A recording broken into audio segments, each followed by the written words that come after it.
Hello and welcome to the Squeaky Bum Time Podcast with Mike and Laurent. It is Tuesday, April 11th. Wow. In this episode, Spurs have the best week ever. United have the same week they've had all season long. They're terrible. Burnley go bust. But first, Mike, what's your take on my team's big game? 2-2 Liverpool City. Breathless. I had the misfortune of missing most of it live and watched the first half on an airplane. Only the good half. And then I lost service. Yeah. I think we know who the champion should be after that game. Yeah, and I know that it's a draw. And I know that, but put it this way, Liverpool, you were, what was it? 16 points out, 12 points out, whatever it was. You were. It was 14, but they had 2 games in hand, so they were like 8. Thank you. So they were 8 points out. So realistically, let's call it 8. You were 8 points out. Back. That's huge. So 3+ games, right? That's massive. They came back. They're within a point, and they're still very much alive. And we can talk about the run-in in a few minutes, but I think this was their opportunity to go into the Etihad to stake their claim in the biggest game in the last 5 years, easily, probably. Well, the John Stones off the line game. Yeah, but that was in January. Yeah, that's true. It's the later Champions League rounds, those were. But yes, I guess okay, but in the Premier League, City licked pretty quickly. In the Premier League, this is the biggest game that was played easily in the last 5, maybe 10 years. This late in the season, yes. You know, going into the game, I should say. Yes. Because the Gerrard slip comes to mind. The Battle of the Bridge comes to mind. Yeah. A couple other ones. But at the same time, that wasn't hyped up for months, plural, in advance, saying this is the Super Bowl. So they had their opportunity. And it's not as if they were, they should have won the game. You know, Man City were not flattered by a draw. And I think that this kind of showed who Liverpool are. They are an excellent club. They are just not the best team. Great teams. Yeah, no, I know. Yeah. But they are not better than Manchester City this season. Nope. Will they end up champions? Yeah, maybe. Could. Very possibly. Yeah. But I think that, and I've sort of thought this for a while, and it's because we listen to narratives, right? Liverpool win 5-0. And it's dashing and amazing. And look at Jota and look at how Diaz is betting in with the new guys. And City win 5-0 and ho-hum. Yeah, Phil Foden's got a boring haircut. Yeah, it's always we're expected to do it. I think in some sense, what I've felt about Liverpool is this is not a slight. Like these two teams, first things first, these two teams are incredible. Yeah. For some reason, there's this weird narrative that they leave out the Centurion season. But aside from the Centurion season, where City scored 100 points and won the league by 25, and Liverpool did not, weren't in the race yet. They weren't quite there yet. But it was the back half when they went to the Champions League final, but did not win the league. They had 85 points or something, 80. These two teams are literally 1 point apart over the last 4 seasons. That, first of all, is incredible on an average of about 90, right? Mm-hmm. So it's very, very close. And right now, their XG is 0.10, is not one goal, but per 90, the XG is 4 goals apart, basically, at this point. But the thing that's different is Liverpool ride their luck a little bit more. And one of them is Alisson, right? So their goals against versus their XG against, it's 30 versus 22. So that when you're watching a game, you're like, damn, those motherfuckers should have scored. And then on the other side, they've scored 4 more than you would expect them to. It's at 75. They have the best in the league. While City's, on the other hand, is almost exactly the same. They're 22 XG on 20 goals against and 72 goals for on 70 goals against. So the perception of Liverpool riding their luck slightly, 8 goal difference on goals against is a lot. That's, let's say, is 8 goals 6 points over this season or the over the season so far. Like if they had a Pythagorean theorem, which they don't, like in baseball, where you can take someone's XG against and for and guess their record. Basically, Liverpool's points total is not in line with how they're playing. Is what I'm saying. Like they have a plus 57 goal differential, but their XG goal differential is plus 44, while City's is 52 goal difference and their XG is 48. So City usually are more in line with their XG, except when they have really bad seasons, when they don't finish it off. Anyway, the point is that these teams are fucking close, really close. And I think the first thing to sort of touch on before we get into it, I just want to, should we talk about lineups? Should we do the scores and then get to the lineups? Yeah. Let's do the scores. This is the last game of the day. And we'll come most back. important We'll of come the back game. to it. Yeah. We will start with our friends. We will start with our friends also in Liverpool, also playing a team from Manchester. Everton 1, Manchester United 0. Ooh. This is the worst Manchester United team I've ever seen. They're fucking awful. They should have kept Moyes. Watford don't seize on the chances. They lose 3-0 to Lille. Jesse Marsch is a fucking legend, and Leeds are way far away. They're super safe. Southampton 0, Chelsea 6. Southampton have their biannual what the fuck just happened game where they just get the doors blown off them, and that happens. Then my beloved Brighton come back to earth and score goals for the first time ever, beating Arsenal at home. I believe Graham Potter has now beaten Arsenal 3 times at the Emirates. That's my guy. So Arsenal slipping at the wrong time. Then your mob withstand an onslaught against Aston Villa. This 4-0 scoreline is incredible. We talked about Sonny during the game, how I was like, he's the greatest finisher in the league. But Tottenham win 4-0. They're scoring 3 goals a game. They're not going to lose. Then the mighty Norwich City defeat Burnley. Hey. Cornet misses a sitter to bring them level and blow it. Then at the King Power, Leicester's revival continues. They defeat Palace 2-1. A team my team can't beat. No one can seem to beat, but Leicester can. Very weird. Brentford do the double against West Ham. Wowie wow. Ivan Toney, 15 goals. Put the bet on it. Maybe he'll get there. It's looking close. And then finally, as we're going to get to it, Manchester City 2, Liverpool 2. City went up in this game twice. Liverpool pegged them back twice. City were so fucking good. It's upsetting to have this game be a draw, but the first half was just, I was like, how are we losing? How am I not winning? The first one was Alisson Raheem Sterling threw on goal from De Bruyne, and Alisson does his karate kick save, and you're like, of course, typical fucking Raheem Sterling, driving me goddamn insane. Then within a minute after that, Fabinho falls asleep for a second. City take the free kick early, get a lucky deflection. De Bruyne scores through Matip's legs, and it's on like Donkey Kong. I have my goal in the first 5 minutes. I'm feeling great. Sure, why wouldn't you? City are fucking them up, and they're doing great.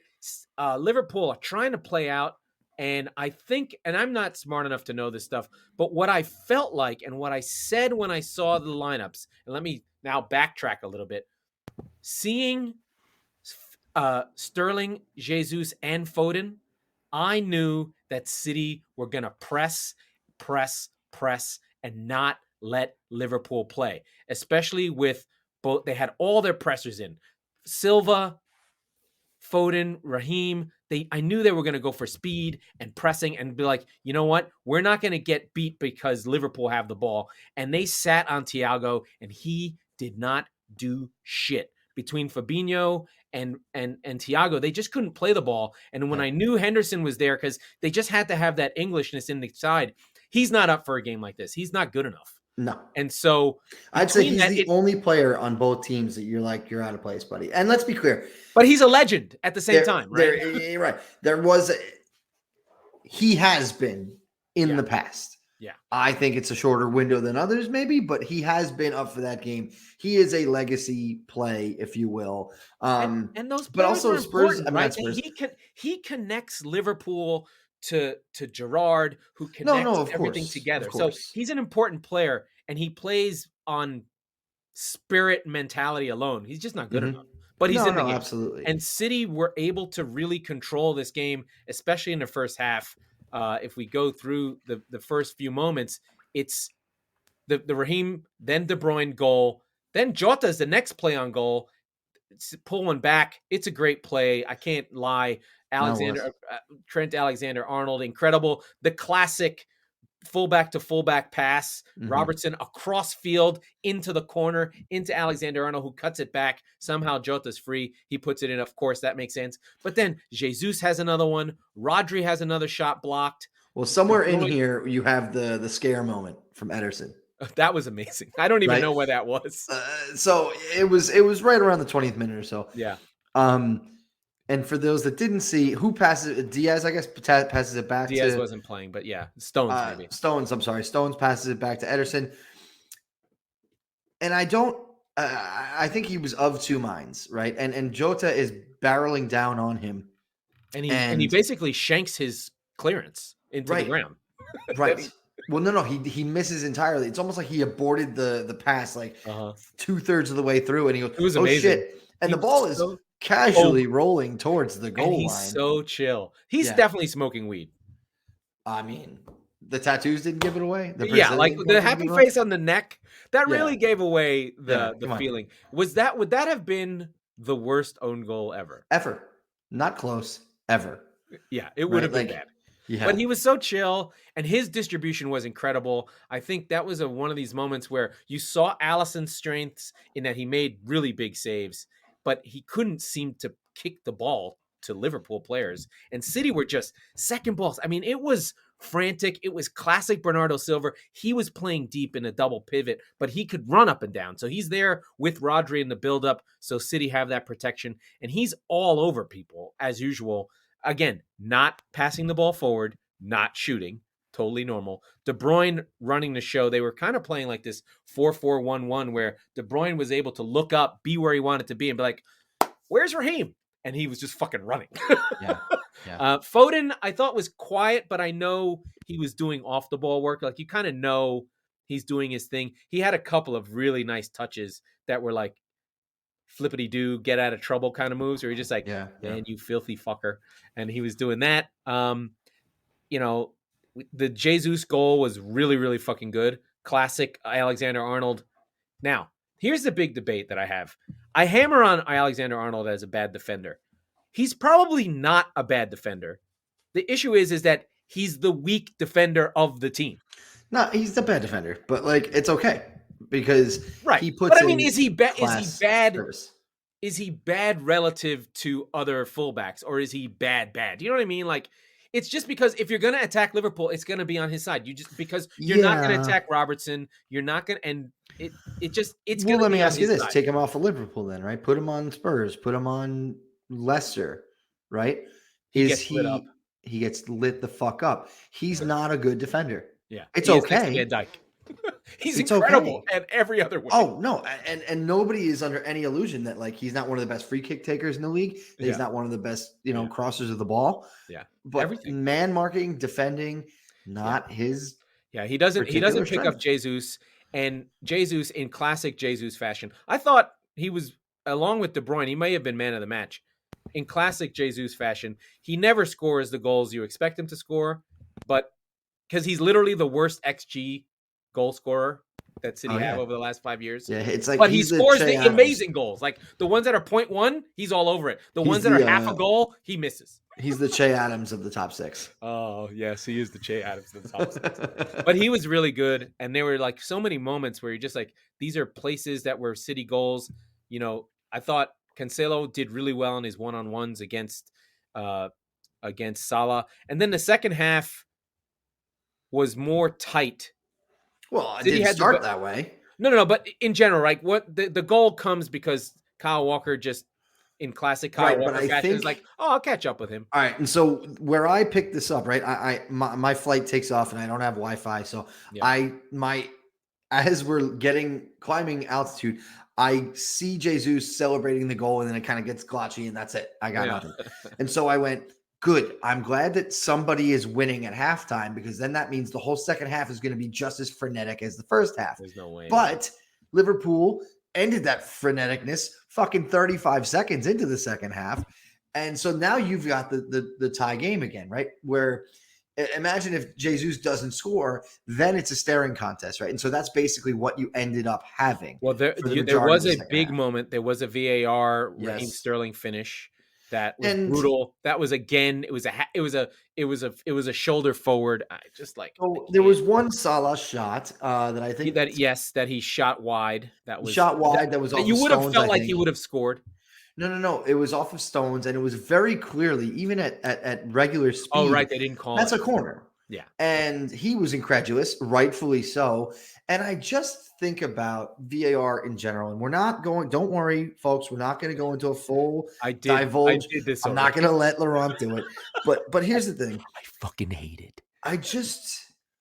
I don't understand why, like, you don't want more VAR in the game, right? No. But academically, for a second, why isn't that reviewable? Right? Because it would go nuts. No, but if the goal is precision, and I'm not saying they achieve it, if the goal is precision, why wouldn't you? Right? Like, I don't know. You and I are in agreement. I'm just devil's advocate here for a second because I'm like, if I'm a Liverpool fan and I lost that game on the Raheem Sterling VAR check because Van Dijk's foot is another half an inch further back, right, I would be fucking livid because they're the number one team on set pieces in the league. Yeah. Every set piece, they only had one. Yeah. And City did a really good job. I mean, I think one of the things is to really think about is like, Liverpool are an all-time goal-scoring team. They're leading the league in goals. And City held them to 6 shots. They have, the top 3 in goals and assists, I think? Yeah. I know Sonny's up there now, but... Now. But to be fair, like, Salah's really fallen off. Like, I thought he might have a 35-goal season. Yeah. I think the AFCON, the Egypt, not the physical part, but mentally he might be in trouble. So, leading goal scorers, Salah with 20, Jota with 15 is third, and Mane with 13 is fourth. Sonny being second with 17 now. So Sonny is number 1 in goals from open play. I understand. That's fine. That counts, man. It does, but also these count. Trent Alexander-Arnold 12 assists, Salah 11, Robertson 10 assists. So 3 of the top 4 goal scorers and the top 3 assist makers, right? So I mean, I know that.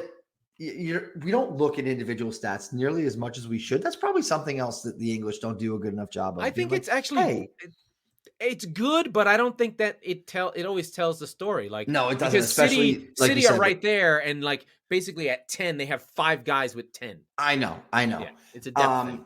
No, I understand, but what I'm saying is, that is like with Kane and Son last year. Like, I don't think that was talked about enough. That incredible run that they were on. Similarly, Alexander-Arnold and what?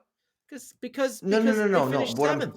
Okay, fine, but all the more reason you should be talking about them then. all I'm saying is that the individual stats and the performances for what's effectively a weakling sport, right? We say it all the time. Yeah, it's not in the history. It's not in their institutional history to focus on stats. You know why?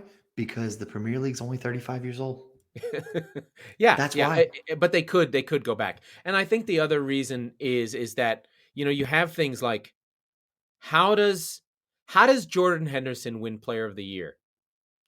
Just doesn't make sense. Yeah, right. Right? Like he's the leader of the best team and he plays and he's the heart and soul. It's not a popularity. It's a narrative thing, right? Where it's like, how has Kevin De Bruyne never won Player of the Year? You're just like, how does that doesn't make any sense. Yes. Because they don't do it that way. And I think that's fundamentally good. I don't think it's bad. I just think it's interesting and different. Interesting. Right? Yeah, it is interesting and different, right? And we're getting it more now. We are getting shots created per game. We are getting scoring. Like, guys are aware of that. You can count what Jack Grealish does, even though he's not scoring goals. Although he was sort of on the periphery of this game. I don't know. And this is not necessarily a fair comparison at all. But I think of the Premier League and the top goal scorers, and they do all these weird things like the calendar year, and like Harry Kane had 40 goals in the calendar year one time. It's like, that doesn't mean fucking anything, and I love him, but like, that's ridiculous. I know. They just slicing and dicing. It's just not in the cultural language of. But the that's game, what I mean. right? Like, I think the romanticism of baseball takes steroids and all that shit out of it from like the 60s and 70s. I think about Roger Maris and Mickey Mantle chasing Babe Ruth, and you have that, England. You have 100 years of history. They don't have the stats though. Nobody has them. They had fucking goals. That's it. They just had goals. That's all they need though, right? Yeah, people talk about Dixie Dean. They know that he scored 60 goals in a year. See, but they don't. They modernized it too much. And I think that they shuffled out a lot of even like the very early, like the Shearer, like, okay, It's actually something I think about largely in the generational divide. I think of it in the terms of, call it the pre and post Zuckerberg, right? Because after social media became really a thing, like when you think about the Yankees in the 90s, there wasn't a clip of every Jeter hit or Bernie Williams homer or whatever. No, they were just the moments.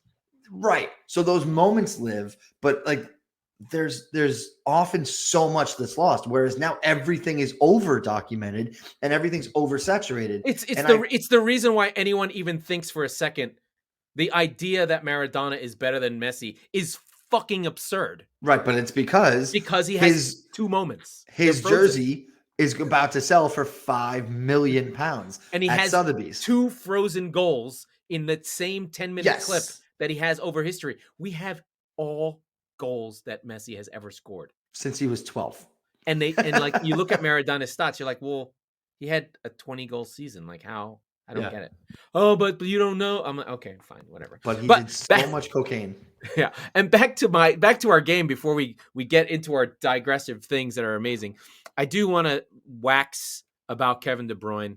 He's going to be, or should be, the player I think will be most associated with this Pep run. He's the best player of the group. He did miss 1 season in it, but he is the best player of the group.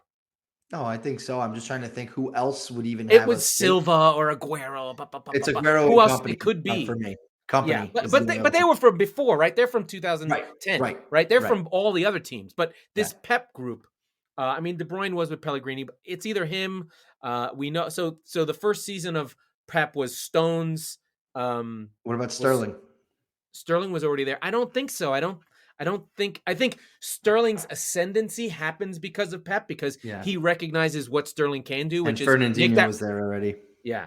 But I think it'll end up being De Bruyne. I don't know. There's so many different players. Fair. He's the best player of the group. And when he plays well, the team wins. It totally depends on how long Pep is there. But I'll tell you who's the second most likely, Phil Foden.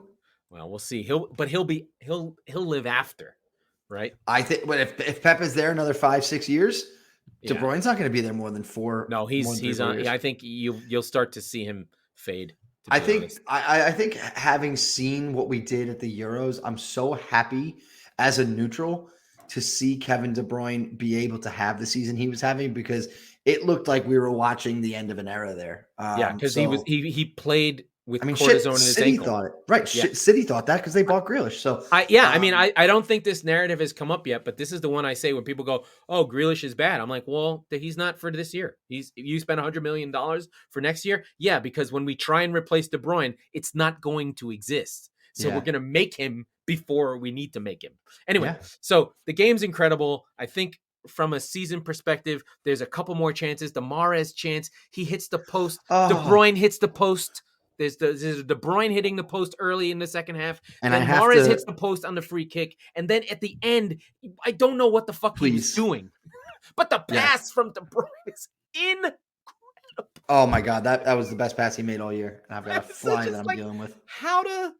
These two teams are so good. Like if a player that you know is good is on the ball, like Trent's on the ball in that little half space on the wing where he's 3/4 into the half. And you're like, someone close him down, because someone's running that I don't even see yet. Mm-hmm. He's just there, right? Or Salah just like, oh, please close him down. Oh, fuck, he's passing. And you're like, well, you're not supposed to pass, you fuck. I do want to give a lot of shout out to the City defense. I think, it's Stones and Laporte and Walker. And you're just like, these guys they're good, man. They fucking hang in there. Yeah. There's so many good players. I mean, Rodri is like this, just taking the Busquets mantle, and you just fire it into him, and he touches it, turns, and goes. Yeah. So it's just been so many good players. I think when you get to this level, almost every player on the team is really fucking good, right? Like you can wax lyrical about every player. You can go, oh, Mane, oh, Diaz, oh, of course, oh, this guy, oh, that guy, where like, you think about lower teams and you think about, we'll talk about Villa and Spurs. And you go, Tyrone Mings, can you just not play anymore? Or you're like, Ben Davies, huh? Still there? Can you just fuck off, please? But I mean, what does this mean for the title race? It means they both have to win all their games. It's in City's hands. We're as we were, but we got an incredible game. It's in City's hands. I think that it's more. I would say that it's much more in City's hands given their run-in. We've talked about it a little bit before on the show, but West Ham and Wolves away are not easy games. Brighton at home could trip you up, sure.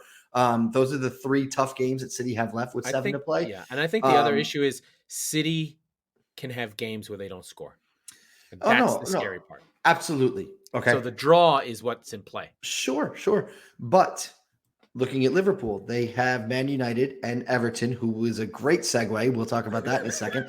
And Everton may be downtrodden and are what they are at the moment, but that's still going to fight to the end. They're not safe yet. Fight that game. If their season, forget their implications of potentially going down. They've had such a miserable year, but if beating Liverpool would make their season. If they can draw Liverpool and cost them the title, happy days on that side of Merseyside. So and then and then Newcastle, Spurs. That's a tough game. But it's scary. At Anfield. You always play them well, right? We play them tough.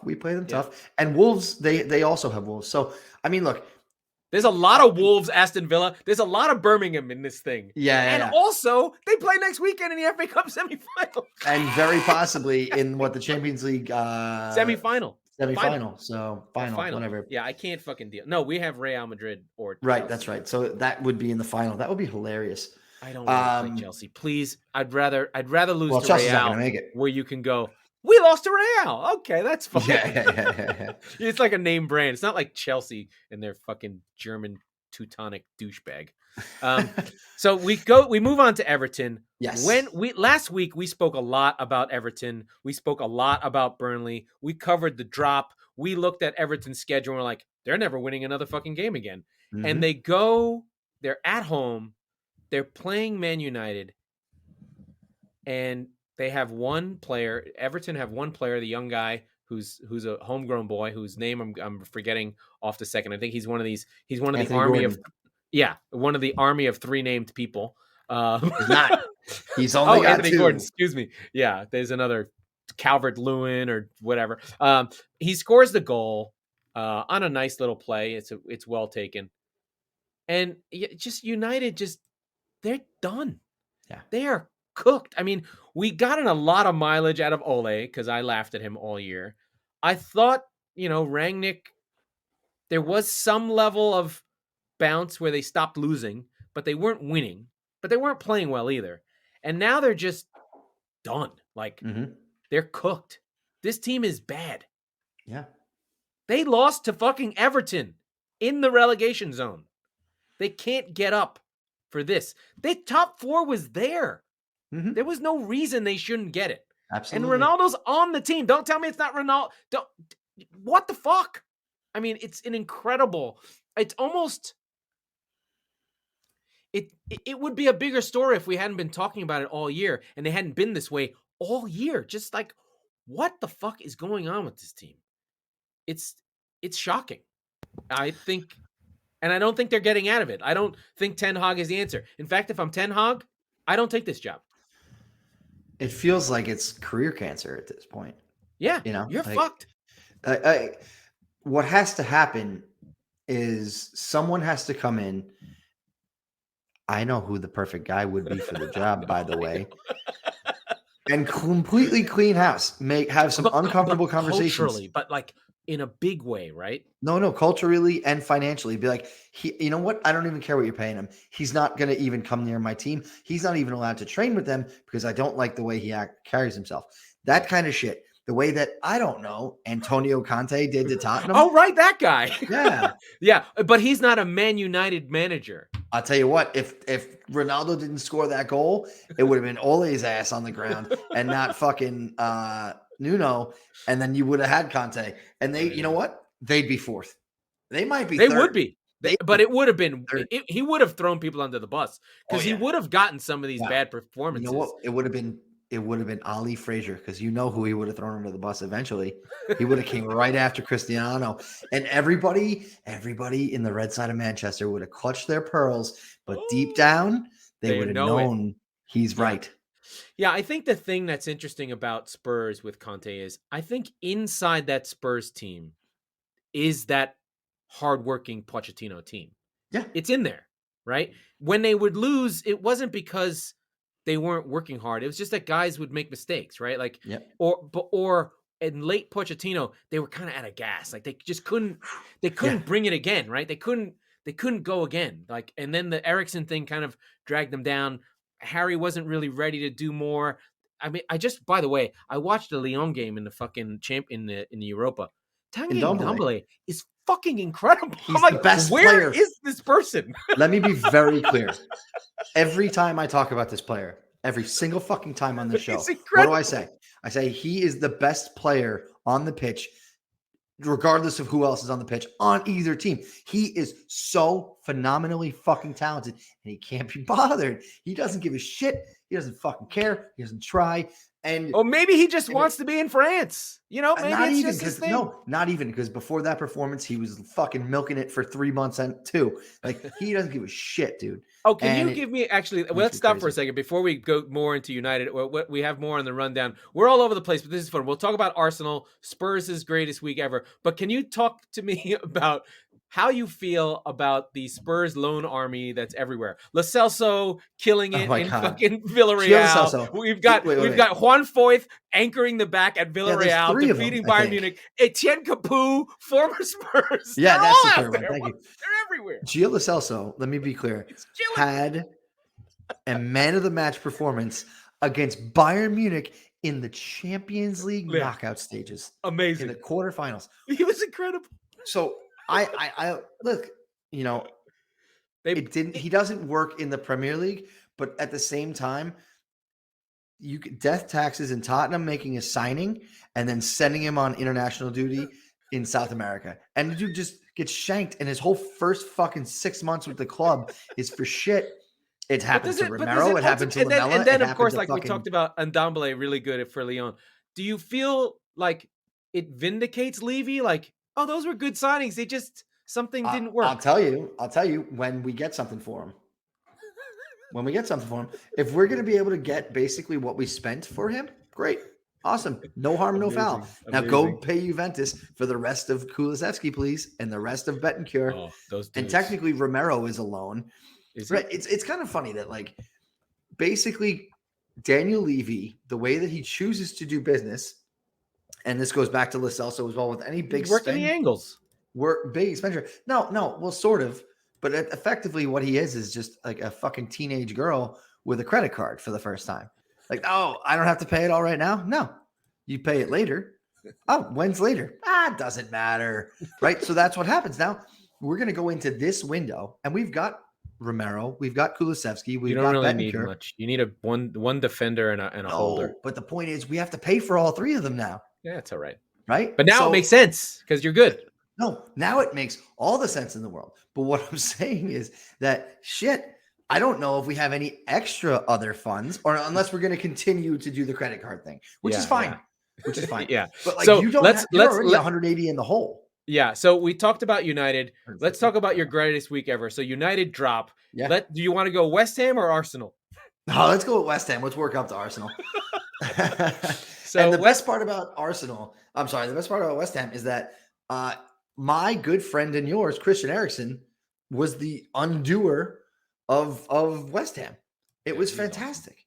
Awesome. Yeah. And now even Tony, we were talking about it just before we hit record, but Tony's been really off the mark. Oh, I don't think that's a coincidence that he got a proper number 10, and all of a sudden he's become one of the more prolific strikers in the league. And that's a really good team. Like, I think he's number 5 in goals now. So underground underrated is that their holder Nordveld, one of the Danes.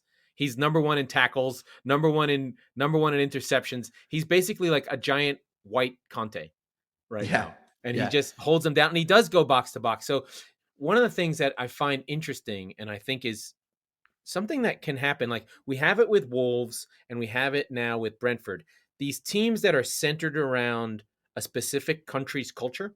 Like with Wolves, it's very Portuguese, very connected. They bring guys through. They have a system. Sometimes it works. Like Fabio didn't really work, but with With Brentford, it's very focused on Denmark, a name brand nation. They've won a Euro, Sure. the Laudrup brothers. But that you can do that and mine that country's players and bring them into the Premier League and find guys who are good. Like, there's going to be some teams that says, like, you know what? We're doing all Swedes. We're just going to be like, we're going to go all the levels deep and find all the cool Swedes, because you need to find 3. Right? Like, if you just like shake that country as hard as you can, you're just like, I found 3 fucking Swedes. They're awesome. And we bring our culture and we have the whole thing. And none of them would look like Swedes. Yeah. You'd have Kulusevski, you'd have Isak, and you'd have Zlatan. I mean, he's a little old now, but like none of them look like Swedes at all. That's kind of interesting. Kulusevski looks like a weird, like an Eastern European Jewish guy. Yes, right? The red hair. Exactly he feels very much like a Jewish hero, like the Hebrew Hammer. He's like this tall, handsome, chiseled redhead from Poland who's ready to smash Nazis. Far more Polish than he does Swedish. He's a ginger from Sweden, as they say in the song. He may be Polish. I'm certain that he's not 100% Swedish. I'm positive of that. No. Okay, he's some kind of refugee. So we have Brentford doing the double over West Ham. West Ham's doing Sunday, Thursday Europa League, but not rotating. Just being like, you'll play that game too. Yeah, they are fucking running those dudes into the ground. I don't know what David Moyes thinks is going to happen, but I've seen this before, and what happens is your team falls apart. Yeah. Right at the important part of the season. Yeah, so maybe they'll sell Rice, take that 150 and try and reload on the team around Souček. I mean, Rice is going to leave. If he doesn't leave now, when's he going to leave? What I'll say is he hasn't missed a minute. Out of respect and solidarity, a rare solidarity moment from one Tottenham fan to hammers everywhere. I hope Declan Rice stays for the next 10 years. And I hope that every spring, when you deal with, United are going to have to spend $200 million on Rice now, that you tell them to all shove it up their fucking ass and kick rocks. That game? You don't like that game? I've been dealing with it with Harry Kane since 2015, and I wish for Declan Rice to stay with you guys. I do, because you'll be irrelevant without him. But yeah. I don't wish what I've had on anyone, not even my third worst enemy. Yeah, I understand the idea that your favorite player and your best player is leaving all the time. I'm sure that's what it was like with Gerrard in those mid-2000s era when he almost went to Chelsea, and he kind of was like, you know what, fuck it. I'm just going to stay, be a legend forever. Right. So I wonder, I don't think he'll do that. He's not a West Ham fan, I think is the issue, right? He's a Chelsea kid, came up with Mason Mount. Does he want to go to Chelsea? Does Chelsea have room for him? Is Chelsea ever going to spend money again? Are they allowed to? Right, yeah. Maybe not ever. They're going to have American owners, so we'll definitely see a Super League sooner rather than later. But, we don't know what's going to happen with them. But I was just trying to get the numbers. I mean, like the West Ham team, it's actually relatively old. You think they're young, but they're not. You think of Adam Cresswell, you're like, oh, he's young. He's 32. Yeah. Ben Rama's in his mid-20s. But they're playing just out of control minutes. Like, let's put it this way. Fabianski has 2,790 minutes. How many do you think Declan Rice has? 2,700. He's missed one game, and he plays every minute. I get it. He's 23. You run him into the ground, but they have 4 guys over 2,300 minutes, and one of them is Craig Dawson, which is bad. Not good. So it's just an incredible amount that they're running this team into the ground, and it's not even with the Europa League. The Europa League's even worse. They're just playing. They just don't rest. Now, on one side, does that mean that they'll be fine and they're just like they're up for the battle, or that they'll run out of gas? They're clearly not going to make it to the top 4. They're going to try and win this Europa League. They're going in 1-1 with Lyon. I think, is it Lyon? Yeah, it is. And they have to face Tanguy and Ndombele, but he's not going to be able to go past fucking Souček. Not this time. I mean, and then they're into the quarterfinals of the Champions League. I mean, they're eventually going to have to play Barca, which is just the idea of West Ham playing Barcelona is literally like it gets my hair on my arm stand up. It's fucking cool as fuck. Well, that's the thing is that this is what West Ham have, right? Oh, and Bodo Glimt. Don't forget Bodo Glimt. Bud. That's right. Bye. That's right. And with all love and apologies to our friends and listeners who are Bud fans, because we heard from you when we made fun of Roma for you guys kicking the shit out of them. So, tip of the cap to you folks. We hear by the you. way, they threw snowballs at Mourinho in the Arctic Circle when You're legends. You're fucking legends. Amazing. Now you want to manage. So this is what. By the way, I'm going to take a real segue. This is why I love Graham Potter. He was in the fucking Swedish league at fucking Alasher. I can't remember the team, and he won that league. It's like he's a winner. It's the equivalent of taking Aberdeen content. When you're Ferguson and winning the league, he was a winner already. It's not like he's some schnook. The guy has won shit. So I would look at those guys at like Bodo Glimt and be like, can he move up? Can I get one of these? I would get one of these winning managers who take a team from nowhere and bring them up and win a league, or like break, because almost every league in Europe has these two teams, or one team in their league that just wins all the time. And once in a while, something happens. If you take that manager of that once in a while team and he's won more than one thing, you have a manager on your hands. To give him a shot. Why not fucking Blackburn or Fulham? Just grab that weirdo. What do you think? How do you think Graham Potter got to fucking Swansea? He was just some rando. Anyway, I'm going on a tirade about Graham Potter. That's right. Because I want Graham Potter to have a name brand job, and we can see how great he is with an actual striker, not named fucking give me the wipes Mope. So I'm speaking of which, give me the wipes Mope. Then we talk about Arsenal playing Brighton. Yeah, we can.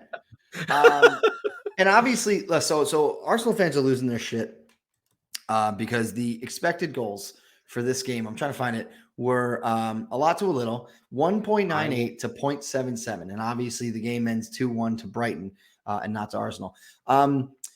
Again, we've talked about it a lot on the show, but and pardon me for expecting Arsenal fans to understand nuance. That's not really their fucking thing.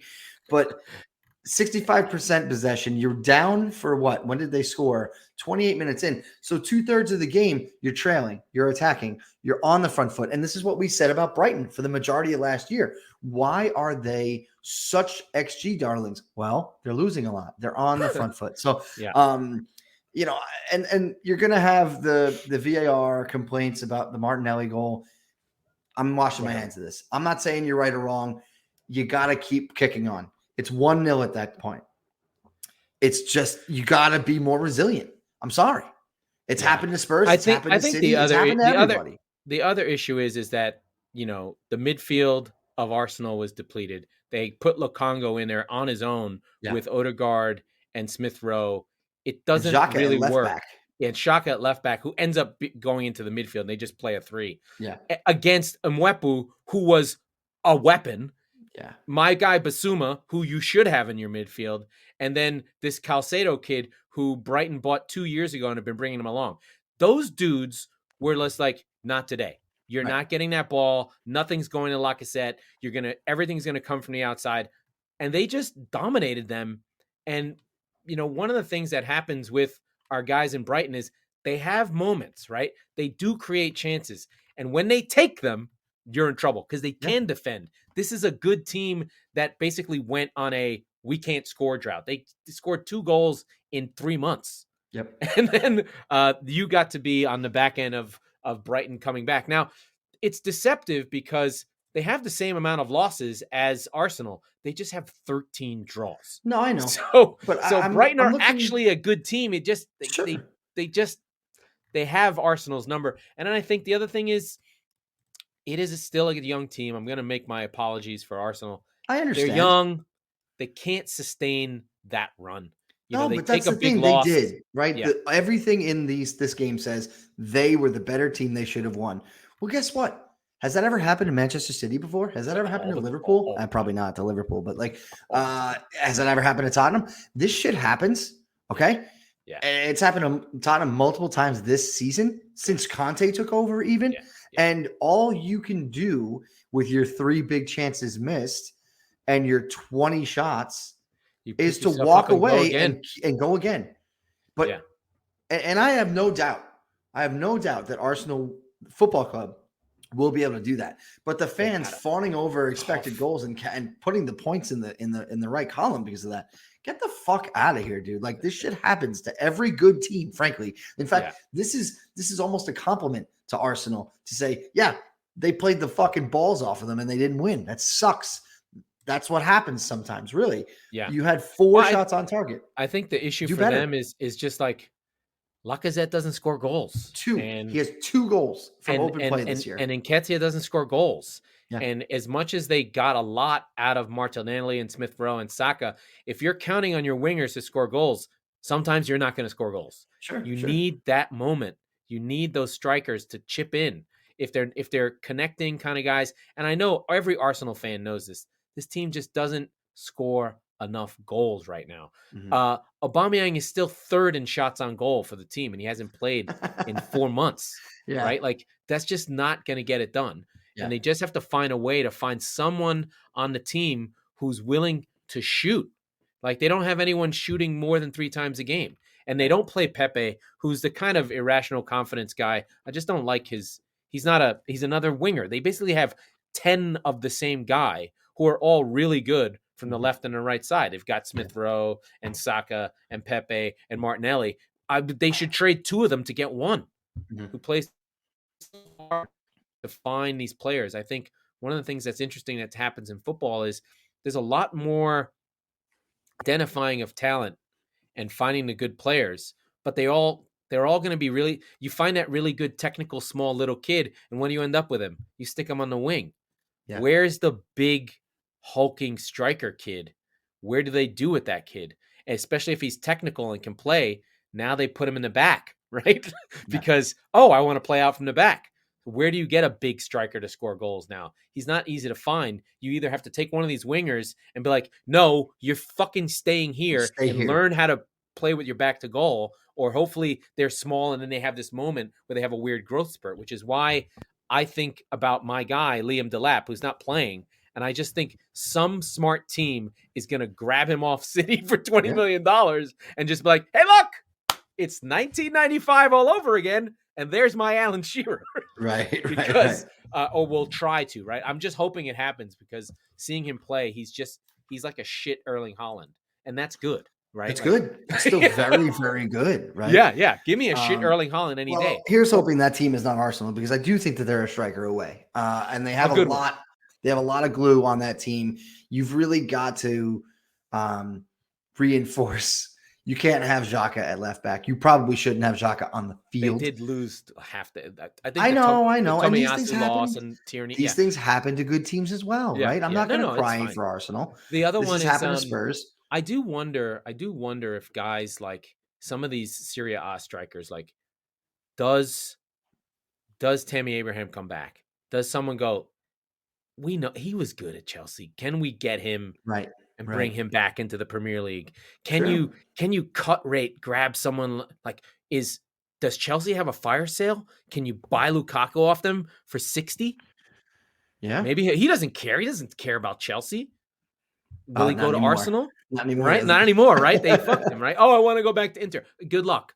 Can you get, I mean, it sounds like Mihalik is a done deal. He's at Juve. I get it. But, like, can you grab some of these strikers that are out there in Europe that are scoring goals, that are out there? What does Daka year 2 look like when Vardy sort of like fades and they're just like, can he ever leave, or does he have to stay at Leicester till the end? Yeah, he needs to get a paycheck till he's dead, basically, right? Like, is he a lifer? But I do think about these things, or Brereton Diaz, or guys in the Championship. I just think that there's not enough of that. There's just this like desire to look elsewhere, and I think the players are there, especially like a team like Arsenal who's so creative. You have Saka on the wing. You just need a guy who's in the box.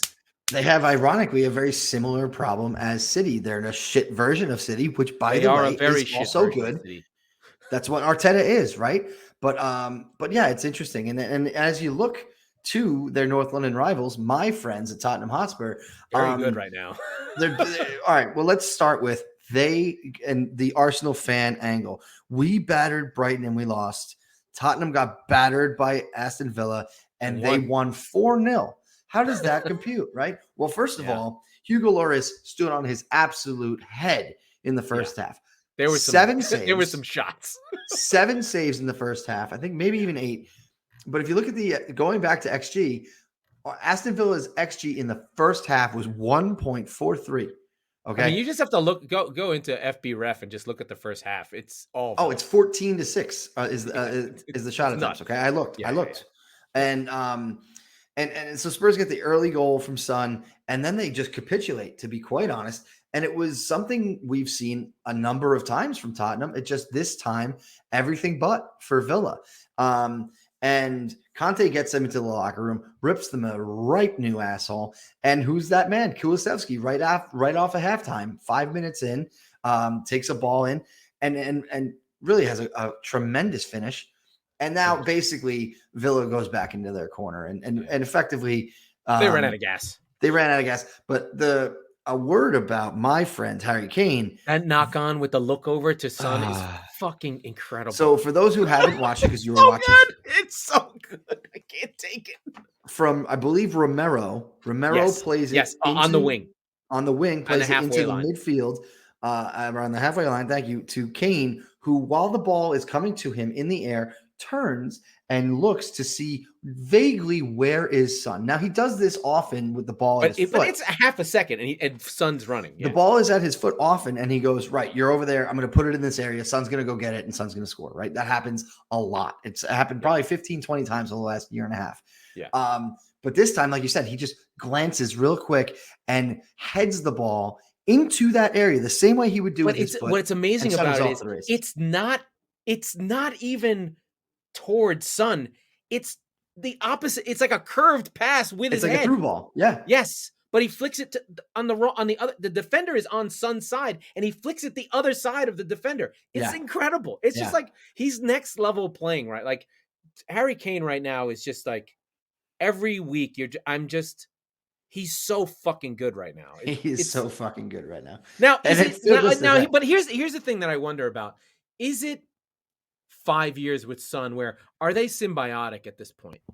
Oh yeah. Does it go together? Is it Yari Curry Gretzky? You know what I mean? Like that level of connection. Yes, but nobody says that Yari Curry is one of the best players who ever lived, right? Like he did score 75 goals like 3 years in a row. I know, but when you were a goalie, right? What I'm saying is you know what? I shouldn't even say that. Yari Curry is Sonny Luke Robitaille.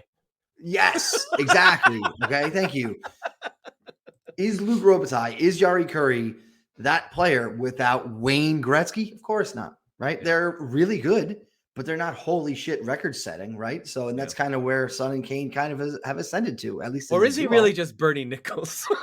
Right. Good shout out. I remember when he was on NHL 93 and he had just come to the Rangers. Yeah. And I was like, "Ooh, we got a 70 goal scorer." No. But no, I think that that's a good comparison. However, I can throw some other ones out there. John Ogrodnik. These guys are legends in my mind. Man, we've gone real deep cuts on NHL players for all of you Jeff Brits out there. Boom, all legends. Yeah. Jan Eriksson. What a man. Oh, and Tim Eriksson. We drafted his son too. Anyway, it's not important. I love is Kulusevski as valuable as Son in that role over 2 years? Maybe. Is Lucas potentially? Probably not. But like no, because he can't finish. He's just he's just another Gabriel Jesus, basically. Sure. Like run hard. You're like, amazing. But the point I'm making is that Sonny is often the guy who is the beneficiary of that relationship far, far more than Kane is, I think. Of Son. Agreed. Yes. And so we were talking during the game and you were saying, that City should buy Son. And I don't agree with that. Not because I don't think Sonny's incredible, because that doesn't make any real sense for City. Because he's a going forward, getting on the ball in space, not a tick tack. Exactly. Oh, there he is. Boom. Yeah. City don't need a player like that because he won't really be of use to them when they're trying to break down Burnley or Southampton. Let me tell you something. If he replaced Raheem Sterling, City would score 15 more goals a year. Yes. No, that's undeniably true. Yes. Like absolutely. Least. Yeah. No, that's fair. That's fair. Like if Sonny was on that side instead of Sterling, it's probably 3 or 4 nothing because they score that one and then bang, bang, bang, bang, bang. Yeah. Anytime Sterling. Easy. Like I would trade Raheem Sterling for fucking Son any day, Yeah, twice a week. I would over not. And I would just I please. would not do that. I mean, I like Raheem Sterling. He's good. From my side of the trade, I of course would not do that. But yeah, But can Sonny get by people? oh yeah. Oh, do you need to watch the Burnley goal where he runs through the literal entire that's team right. for 80 yards? Speaking of Burnley, our friends in the relegation zone. Yeah, let's touch on them real quick. And yeah, we got only a few minutes left. The relegation battle is over. Wow. We've said this a lot, and we've said this about the top 4 race a lot, going back real quick. 3 weeks ago, Spurs were 6 points behind Arsenal. Now they're 3 ahead with a 10-goal differential, right? So Everton, I'm not willing to mark Everton safe yet. But it was a great win. They're on the same amount of games, right? They're on the same amount of games. And goal difference now. And goal difference is exactly the same. They have a 4-point lead. Burnley have, let's see who they've got left. Burnley have West Ham, Southampton, Wolves, Watford. That Watford game's massive. Villa, your mob again. They have Villa again. They have Villa twice. And they have Newcastle. They don't have tough running. I think we did Everton the other day, and Everton's was much more difficult. But one of those difficult games, they just won. Yeah. So that win against Man United is tremendous and huge. I don't think it's a surprise that I don't think Michael Keane played, but I'd have to check. I'm going to check right now. Let's see. Who's this team? No, that's Cristiano. Oh, he did play. Oh, boo. Wow. Oh, my narrative failed. He did play. But they have Leicester, Liverpool, Chelsea, Leicester again, Watford, Brent. Oof. Yeah. They're gonna have. They need one more. They need one more win. I think 31, and they're good. Yeah, no, I agree, but I'm still not ready to count Burnley out just yet because we've seen so many twists and turns in the relegation. But they lost this year. to Norwich. No, I understand, but all I'm saying is that they're so good at fighting for their lives that I can't count them out yet. I want to say goodbye to them, but I kind of want to be done with the relegation race, to be honest. But they had that game tied up, and Maxwell Cornet, he missed, from 2 feet out. Mm-hmm. Like he just didn't get his foot around the ball. Yeah. And, that was the guy that was supposed to change things up for them. I know they're kind of frustrated with the way Berghaus is done, but I think he's definitely opened up their offense. Like he's doing stuff, but just not scoring goals. No, I know. He's allowing shit to happen. I really like him. I think Berghaus is the type of guy like Veghorst. Yeah. Veghorst? What am I calling him? It doesn't matter. This is a guy who's it's a German World War II tank, probably. Yeah. He's the T-34. That's Russian. Oh, whatever. It's a Tiger. It's a Pansy. I don't know what it is. This is a 20-goal scoring guy who, if he was Arsenal's striker, he would be literally the biggest player in the league. He was like, oh my God, he's the greatest. Right. I can't believe it. Before we go, yes, quick rapid fire Champions League predictions. Bayern go take on Villarreal down 1 at home. What do you got? They're gonna beat them 3-1. 3-1. All right. Speaking of 3-1, Madrid up, going back to the Bernabeu on Chelsea. They're not going to. They got the heart of a champion. Chelsea can't score. I've got Madrid as well. Your beloved City against Atletico Madrid, up 1-0, going to the Wanda Metropolitano. Oh, God. I'm scared of this game, honestly. Yeah. It's going to be another shit house. Do you see a potential letdown from City from the weekend? No. My team's relentless. Okay. They got a whole nother squad. They got a whole nother front 3 for this game. Basically, they're going to go, oh, okay, Gundogan in for Silva. They're going to go Grealish, Foden again. I think Foden. No, they'll go Grealish, Sterling, and Mahrez because that's you're sitting deep. This is our sitting deep crew. Oh, you want to go on a break? This is our break crew. So they'll just go. They've got a whole nother offense. So they get through. And then Liverpool, Benfica, 3-1 up, going to Anfield. It's over. So, all right. So we've got Liverpool, we've got City, we've got Bayern, and we've got Real Madrid in the semifinal. We'll talk about that on Thursday. Wait. Who? What's the bracket look like? Does that mean it's Madrid and me? It's Real and City and Bayern and Liverpool. Why do I have to play fucking Real after? Well, would you rather play Bayern or Liverpool? At this point, it's really. I never want to play Liverpool again. I know you don't. I would. Actually, no. I think, frankly, weirdly, Real are the weakest of the group, but they got the thing. They've got Benzema. You know what? Guy is out of his mind. And Modric. I don't know. But he's I would City rather can play neutralize these old. There's no way they can't neutralize these old fucking players. I can't deal. And that's how we'll leave you until Thursday. Laurent, let's get out of here. That was the Squeaky Bum Time Podcast with Mike Salerno and Laurent Cortines. We are the football wing of the Chop Sports Network and also on FanHub. Thank you to all our UK listeners. We record on Tuesdays and Fridays, so be sure to subscribe wherever you get your podcasts so you never miss an episode. And if you are listening on Apple or any other podcast that allows you to have your ratings, please rate and review the show. It makes a difference for all of us. We gotta go.